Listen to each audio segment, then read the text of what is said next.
വീട്ടിലേക്കുള്ള സാധനങ്ങൾ ഒരു ബില്ലാണ് തരും പെണ്ണുങ്ങള്.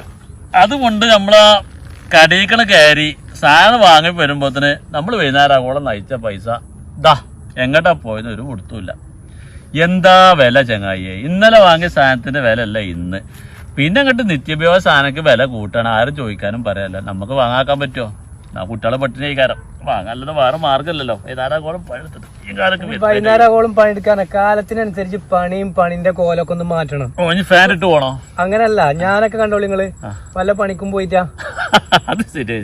ഇത് ഈ നടത്താൻ നടന്നിട്ട് നമുക്ക് എല്ലാ സൗകര്യവും ആവശ്യത്തിന് പൈസയും സാധനം വാങ്ങാൻ പൈസയും വണ്ടി കൊണ്ട് നടക്കാൻ പൈസയും ഒക്കെ നമ്മളെ അടുത്തുണ്ടല്ലോ. ഞാൻ കൂലി പണിക്കോണം നിങ്ങൾ കണ്ടു. ഇല്ലല്ല അത് പറഞ്ഞു ശരിയാണ്. സത്യസന്ധമായിട്ട് കാര്യം പറഞ്ഞു. പണി എന്താ വെച്ചാൽ എന്താണ് പണി? രാഷ്ട്രീയം അല്ലേ?